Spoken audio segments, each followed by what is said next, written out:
cool hat. It's like from Peru. Peru. It's from Peru. My aunt went to Peru and she got it for me. Oh, yeah. Yeah, it looks, those trees on the inside, how often do you alternate them? Like, Depends on the season. In winter, they can stay maybe for like 10 days or 2 weeks. 10 days? What? Seriously? Yeah. In winter? Yeah. Oh, okay. Only in winter. Normally it's a What week. about in the summertime? No trees. It's Okay. too hot. And then the trees in the garage, why are they there? A lot of them have been repotted, so Oh, yeah. They're need kind to of keep them recovery. warm. Yeah, Okay. so that's why. So, okay, this is part 2, and I wanted to do another part because we didn't really discuss your daily routines as an apprentice, or the experience. Okay, so I'm here with Abdiel again, and we're going to be talking about his daily life routine. Walk me through a typical morning here. There's really no typical mornings here, but I would say normally we would start by cleaning the garden at 6:40, 6:50 for like 10 minutes or so, and then we go eat breakfast at 7. And then after that, we take a little break sometimes until 8, and we start cleaning like the whole garden properly until 10. And 10 a.m., that's when like people start coming in, and a lot of the times we have groups coming in and we would guide them through the museum, or we might have classes, bonsai classes, things like that. Okay. If we're not doing that, then we're doing bonsai with my teacher, whatever he wants to do. It could be anything from wiring a whole tree the entire day, or it could be just cleaning the garden, moving stuff around, big stones.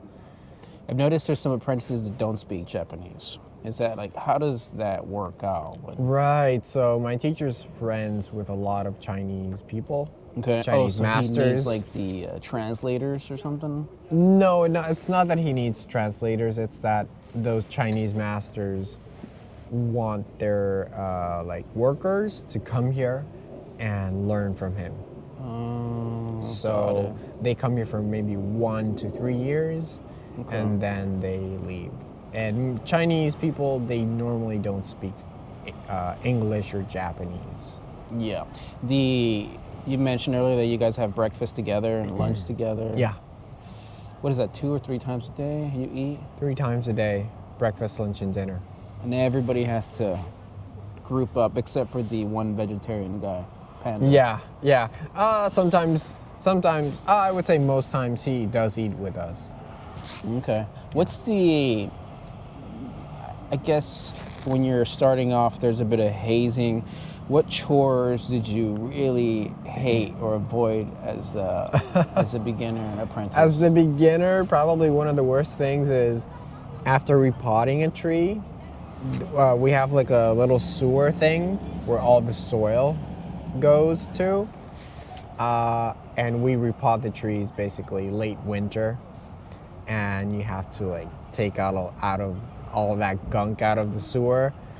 That's probably one of the worst things that you have to do as the younger apprentice. And obviously you have to come in first in the morning because you have to prepare everything at the table to eat.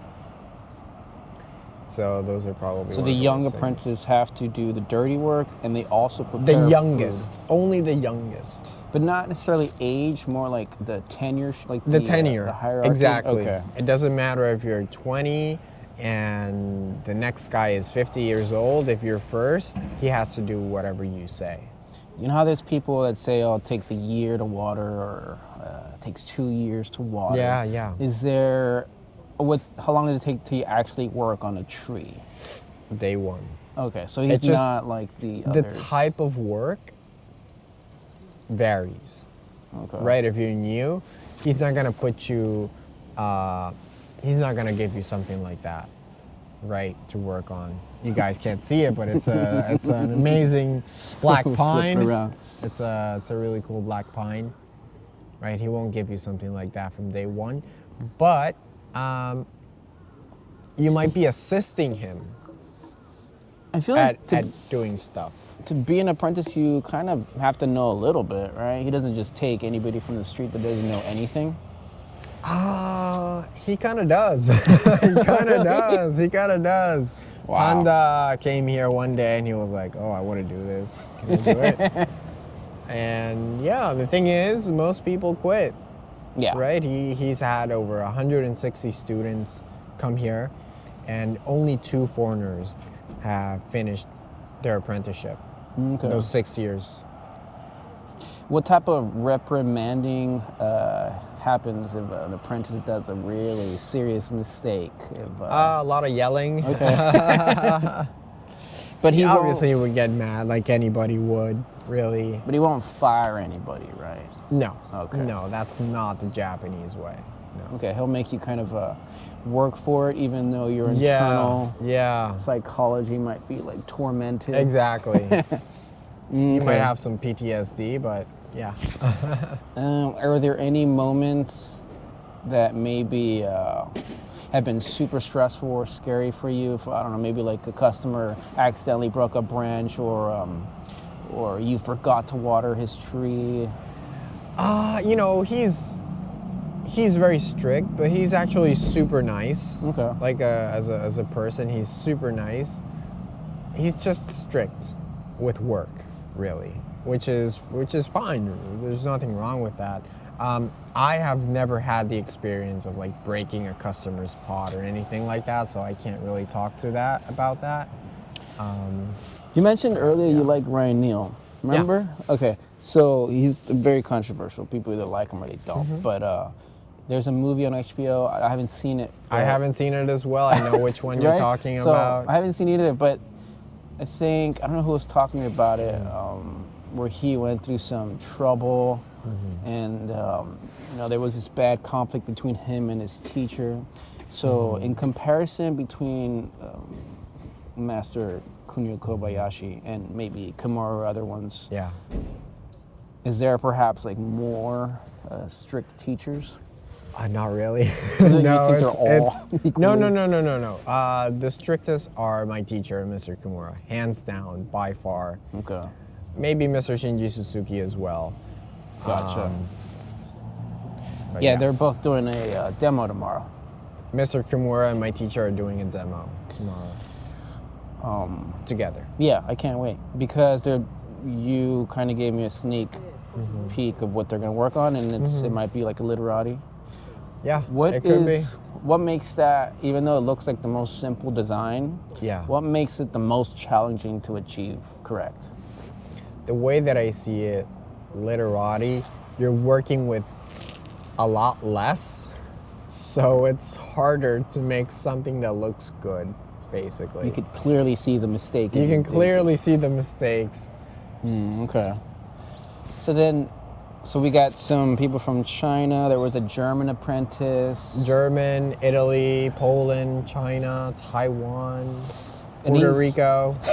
I know. Is there, well, how does he teach? Does he actually give you pamphlets and booklets? No. Does It's- he? What's the No. process? You just watch them? Yeah, you just watch him while you're working. Okay. Yeah, sometimes he does explain things but it's not like in the West where everything is detailed. It's a little bit more vague when he does teach things. Okay. But yeah, you just have to watch him work with him. That's really important. Working with him, knowing what he wants, the tools that he wants, what he's gonna do next. Is there something that blew your mind that, like, I don't know, a certain style of repotting or something that I'm sure maybe you already knew a lot about bonsai, but when you came here, there was something that you didn't know at all? Is there, does he teach you something in particular repeatedly? or He does. He does teaches us things repeatedly. He does have a specific style, so you kind of have to do things his way, okay. right? He has certain things he likes to do, and we have to kind of follow that when we're working with him. So maybe at year 3 you can actually touch some of these more expensive trees? Or? Year 1, Okay. you're touching the expensive trees. You're just not doing, the important stuff. When do you do the important stuff? That's mostly reserved for the oldest apprentice. So 5 years on. So once you're the oldest apprentice, you're kind of in charge of the garden. Gotcha. And you're my teacher's right-hand man. I was touring some of the nurseries in the Omiya Bonsai Village, and I would see like foreigners. I don't know if they were hired on or what, but they'd be working on. I think it was Bonsai. Bonsai, yeah. So there was this dude. I don't know. He was like obviously a foreigner. He didn't look Japanese, but he was working on gigantic white pine. And Right. From my perspective, I was like, okay, he's probably an apprentice, or he gets hired to style their trees. He gets hired to style those trees. Yes. Okay. That's different because that nursery is more tailored to retail, right? Instead of a museum type of. Right, it's more of a normal nursery. Okay. Let's see. I have these questions. Yeah. Quite prepared, but yeah. Do you ever disagree? Maybe. You know how that TV show MTV Real World, everybody would sleep and fight and drama between the apprentices and competition. Is there any time where you guys ever disagree With on my things? teacher? Well, obviously you can't with your teacher because it doesn't make sense. But Yeah. with the other apprentices, you said you have 6 or Yeah, how no, many? it's very Do you have- hierarchical. Oh, okay. So no, there's a chain of command. So no matter what, you pay No attention. matter what, yeah. Dude, it's so different in the U.S. It's not as respectful. Yeah. Yeah. So it's at the same time it's different being in Japan. The train is quiet, the elevators are quiet, Everything. the streets are peaceful. Yeah. Even though it's such a huge, dense city, I feel like I'm in the countryside all the time or something. But yeah, what is your nightly routine? You probably wrap up at 5 p.m. 5:30, we go eat dinner with him until maybe 6:30, 6:30. We take a very small break, and then he likes for us to work on our own trees, maybe until 7 or 8. Oh, together? Yeah, together. Oh, nice. Yeah, learning. He likes us to read books, kokofu books. Yeah, as long as you're in the workshop, he's okay with that. I see. And if there's one tree, if at the very end of this apprenticeship, he's like, Abdiel, you can take one tree. One tree. What would it be? If I could take one tree, it's actually not here. It's in the Baitan. It's a Japanese black pine. It kind of has 2 main trunks, kind of. It's not twin trunk. It's just that one of the main branches on the tree is really strong, Okay. and that tree just looks amazing. There's a rule with the twin trunk, right? It can't be pointing to the side at all. They both have to be kind of going upward. In my experience in Japan, there's really not many rules for bonsai. It could be, but I don't know. And you mentioned that was at another place. Is that like a museum or gallery? The tree that that I want to take? Yeah. No, that's at the Baitan, the vendors area, our vendors area. The Where Green is- Club? Oh. In the Green Club? Yeah. Yeah. Yeah, you guys have a lot of trees there. It's a big Japanese black pine.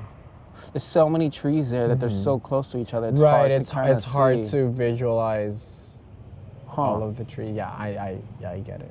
Yeah, I want 2 trees, but quite a pain in the ass to take them back to the Yeah. U.S. What would you tell somebody if they're trying to be an apprentice and they have no idea how to become one? Do you need the connections? The best thing to do, in my opinion, is to go to your local bonsai club, meet people, and they will, they'll teach you everything. If you really want to come to Japan, it's just, meeting people, and yeah. Okay, so you recommend them starting with their club. Yeah. After they become obsessed, because I feel like this hobby attracts It is obsessive very people. obsessive, yeah. It takes over. After they become obsessed like you were, what pushed you to be like, okay, I'm going to Japan? For me, I really was inspired by Bjorn. He had he still does. He's in Kyoto. He's in Kyoto. He does YouTube videos, and when he was apprenticing, he had this video called, "So You Want to Become a Bonsai Apprentice?" And I think I watched that video maybe like 20 times at least. And after watching that video, I did everything possible to come to Japan and do my apprenticeship. Wow. Because in my mind, it was like, doing this was not possible. Yeah, I mean, it's pretty tough. Yeah, it's tough, but Who's gonna leave their life for 6 years? You didn't have any pets or family that you were worried about? I do have a lot of plants. I love houseplants. So I left them with my mom. They're doing okay. What's the one thing you miss most about the civilian life? Just kidding, the normal. Probably the things that I miss the most is my family and my food. Puerto Rican food. There's like no Puerto Rican food in Japan. Zero. It's polar opposite for me in New York. Nothing but Dominican and Puerto Rican food. Yeah. Sometimes I'm like, Yeah. trying to find new things. So what has made you, I know just being an apprentice is probably like very life-achieving goals, but is there anything that you've done that you've felt really proud about? Like, wow, I did such a good job today, and my master is proud. I think I know the answer to this one too, though. I was gonna say when you sold a large tree, but a very wealthy customer came in, very famous customer, and I sold a large amount of trees to that customer. My teacher was happy for one day. He gave me a pat on the back, and that was it. Back to work. How come he keeps those pictures with the superstars tucked away in a corner? The Cameron Diaz and the Jeff Bezos, all that. I don't know. I have no idea. Yeah, I saw. Well, I mean, that other guy that helps him out, I saw him and he kind of gave me a sneak peek. This is one of the, if not the most famous bonsai museum. It's this one and the one in Omiya, and recently the one in Kyoto, I believe. So a lot of famous people come here all the time. That's really cool. And then back to, you said you can work on great trees like on day one. That's great. But as being a bonsai apprentice, what's one skill that does take a long time that actually needs a lot of experience in? Watering. Watering is the hardest thing, my friend. Is it because of different species or? Different species, even if they're the same species, each tree as an individual is different. Okay. So just, tweaking that to the max is really hard. How can you tell if it's fully watered when it's got a blanket of moss? You just water every day? I just take a little bit of the moss out. Okay. Yeah. I see. I would have never thought that watering would be the skill to... It's hands down the hardest thing to master. And what do you, I know in Japan it's windy and perfect weather for bonsais compared to a lot of places, but when you water, I noticed some of the other apprentices go straight for the foliage. because they believe the foliage drinks water, but in the United States, a lot of people zero. They don't feed the foliage water for fungus reasons. At least in Japan, it's quite windy, so we don't have problems with, Fungus fungus at all? Well, we do, but I don't think we're having problems specifically because of watering the leaves of the tree. So it's really not a problem. So they do drink water from the needles. Some trees do. Some Okay. trees do. Junipers, I believe. You know that they Bjork, can do that. there is a pesticide fungicide schedule like once a month or something. Yeah, a lot of people are doing that. Pesticides, fungicides, rotation every year is preventative health care. Yeah. And I've noticed you guys maybe just do lime sulfur once a month or not even. My teacher's really old school. Once a month or maybe once every other month, we apply certain chemicals to everything. Oh, okay. And then in New Year's, we dose all of the trees with lime sulfur, around 10%. All right. 10%. Well, thanks. What are you going to do now? Probably pack everything for the exhibition, for the Suiseki exhibition, and then, yeah. Sweet. Just keep working on trees. I got to check my flight to see if I can make it for the Suiseki exhibition. It's on the 18th? 14. 14th? Okay. Yeah, probably could. It's funny, man. Those rocks some of them are worth more than trees. Yeah, some of them are worth a lot. Why? The history of the stone. A lot of older stones were, I guess, found by monks back in the day. So it's the provenance and the record. provenance, the reverence.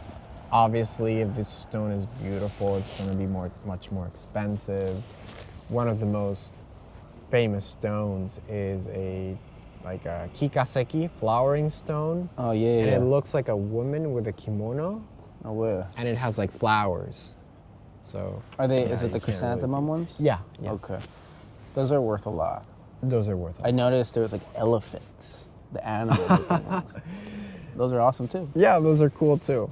They're not man-made, they're just naturally found like that? They're naturally found like that. Okay. So like 1 in a billion, you could say.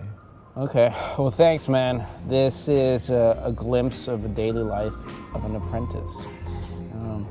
Okay, Thank dude. you. Call it a night. Maybe I get you one more before I leave for New York. Sure. All right. Bye.